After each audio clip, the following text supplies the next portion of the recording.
살롬, 하나님의 평강이 여러분의 삶에 가득하기를 기도합니다.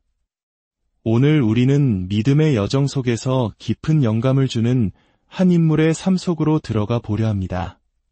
그의 이름은 C.S.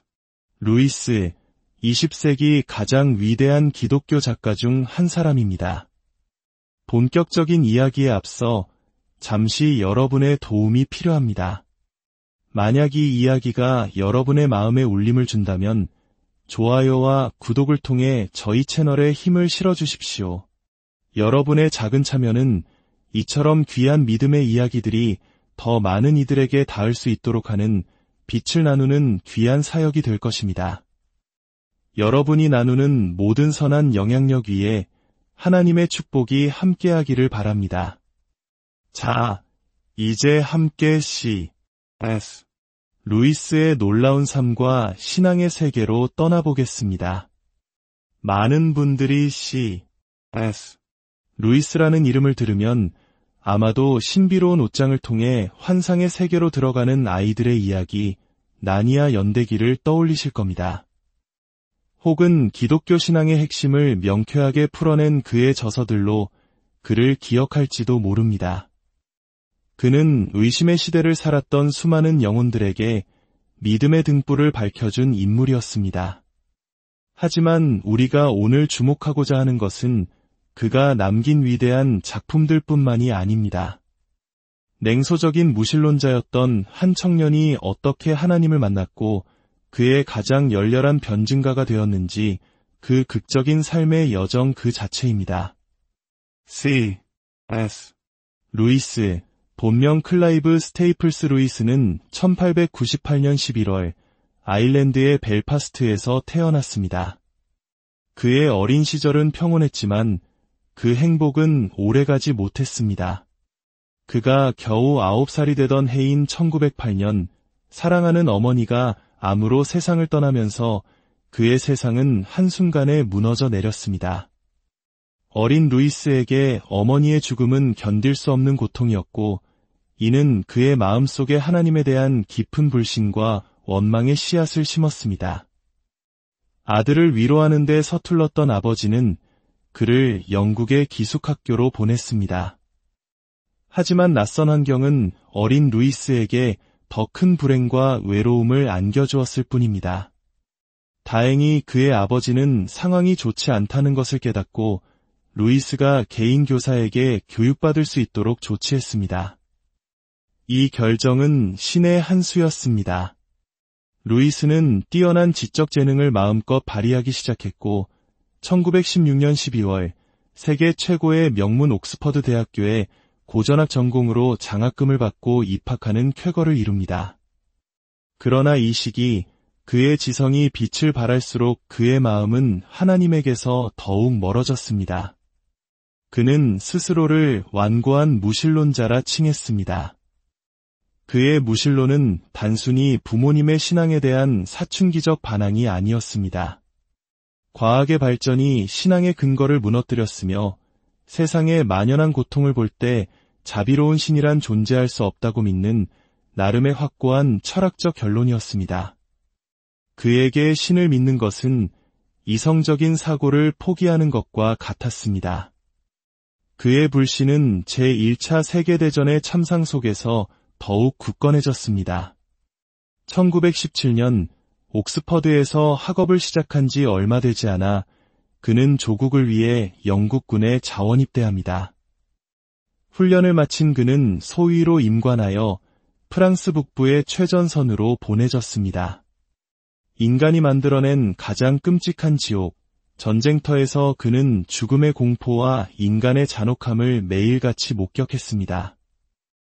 이러한 경험은 우리 한국인들이 겪었던 전쟁의 상처와 아픔을 떠올리게 합니다.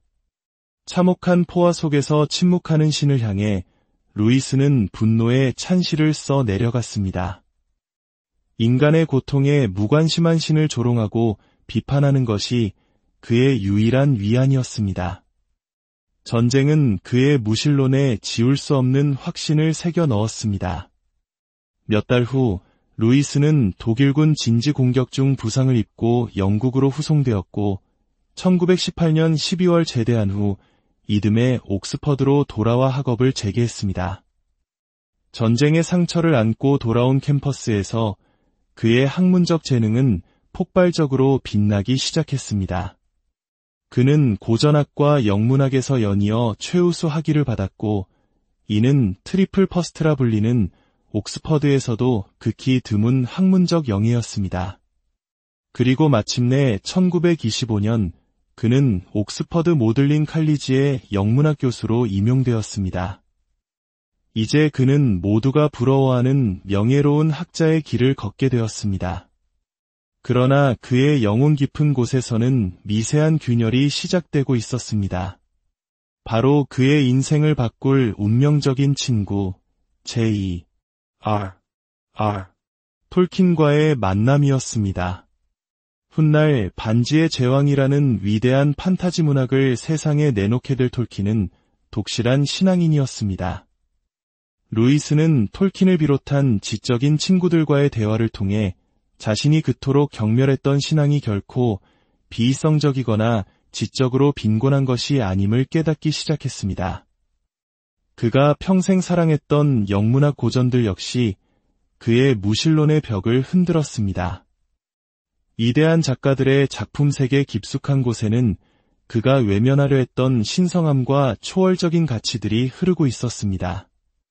무신론은 지적으로는 명쾌해 보였지만 인간 영혼의 깊은 갈망을 설명해주지 못했습니다.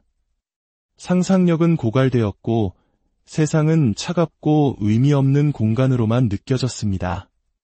그리고 마침내 변화의 순간이 찾아왔습니다. 루이스는 훗날 자서전 예기치 못한 기쁨에서 그 순간을 이렇게 묘사했습니다. 나는 전 영국에서 가장 마지못해 회심한 가장 낙담한 개종자였다. 그의 회심은 두 단계에 걸쳐 일어났습니다. 첫 번째는 1929년 여름 그가 마침내 신의 존재를 인정하게 된 순간입니다. 그는 이성적으로 더 이상 하나님을 부정할 수 없음을 깨닫고 자신의 연구실에서 무릎을 꿇었습니다. 이것은 아직 기독교 신앙은 아니었지만 완고했던 무신론자가 창조주 앞에 항복한 극적인 순간이었습니다. 그리고 1931년 9월 두 번째 회심이 찾아왔습니다. 친구 톨킨과의 깊은 대화를 통해 그는 예수 그리스도가 단순한 신화 속 인물이 아니라 인류를 구원하기 위해 이 땅에 오신 하나님의 아들이심을 마음으로 받아들이게 됩니다. 냉철한 이성의 소유자였던 C.S. 루이스는 마침내 예수 그리스도를 자신의 구주로 영접하게 된 것입니다. 하나님을 만난 루이스의 삶은 완전히 새로운 국면을 맞이했습니다. 그는 과거의 자신처럼 지적인 고민과 회의 속에서 방황하는 이들에게 다가가기로 결심했습니다.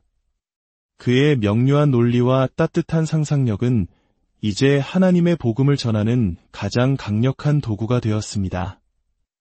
그는 고통의 문제와 같은 책을 통해 신앙인들이 마주하는 가장 어려운 질문에 답하고자 했습니다. 제2차 세계대전 중에는 영국 BBC 라디오를 통해 기독교의 기본 진리를 설명하는 방송을 진행했는데 이 방송은 전쟁의 공포에 떨던 영국인들에게 큰 위로와 희망을 주었고 훗날 순전한 기독교라는 책으로 출간되어 오늘날까지 수많은 이들의 필독서로 사랑받고 있습니다. 1942년에 출간된 스크루테이프의 편지는 그의 재치와 통찰력을 세상에 알린 걸작입니다. 고참 악마가 신참 악마에게 인간을 유혹하는 법을 가르쳐주는 독특한 형식의 이 책은 인간의 내면에서 벌어지는 영적 전쟁을 날카롭게 파헤치며 그를 기독교 최고의 변증과 반열에 올려놓았습니다. 그리고 1950년 그의 가장 위대한 유산인 나니아 연대기의 첫 번째 이야기 사자와 마녀와 옷장이 세상에 나왔습니다. 이 7권의 이야기는 단순한 어린이 동화가 아닙니다. 위대한 사자 아슬란의 희생과 부활을 통해 예수 그리스도의 구원 사역을 아름답게 그려낸 깊고 풍성한 복음의 알레고리입니다.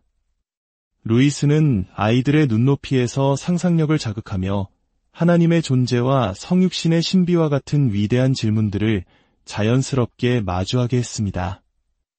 그의 학문적 여정은 옥스퍼드를 떠나 케임브리지 대학교의 중세 르네상스 문학 석좌교수로 임명되면서 정점을 찍었습니다. 그리고 그의 말년, 하나님께서는 그에게 또 다른 특별한 선물이자 시련을 허락하셨습니다.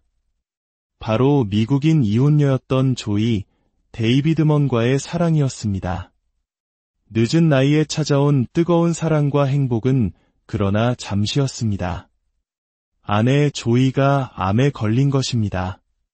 아내의 죽음 이후 루이스는 극심한 고통 속에서 헤아려 본 슬픔이라는 책을 썼습니다. 이 책은 슬픔이라는 감정의 가장 깊은 곳까지 내려가 그 속에서 하나님과 나누는 솔직하고 처절한 대화와도 같았습니다. 평생 고통의 문제를 논했던 그가 이제 자신의 삶으로 가장 혹독한 질문 앞에 선 것입니다. 그리고 그는 그 깊은 어둠 속에서도 끝내 하나님을 놓지 않았습니다.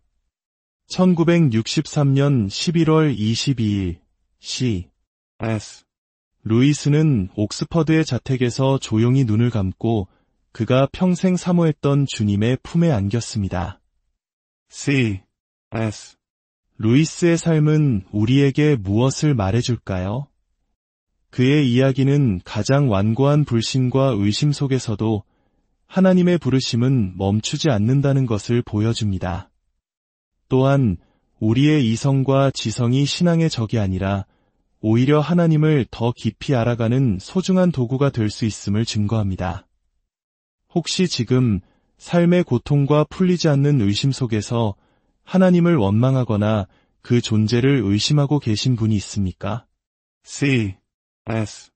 루이스의 여정을 기억하십시오. 하나님께서는 바로 그 자리에서 당신의 가장 솔직한 질문과 씨름을 기다리고 계십니다.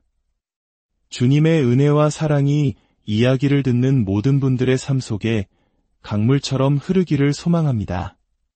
여러분의 믿음의 여정의 C.S. 루이스의 이야기가 작은 등불이 되기를, 그리하여 마침내 우리 모두가 예기치 못한 기쁨으로 주님을 만나는 그날을 맞이하기를 간절히 기도합니다.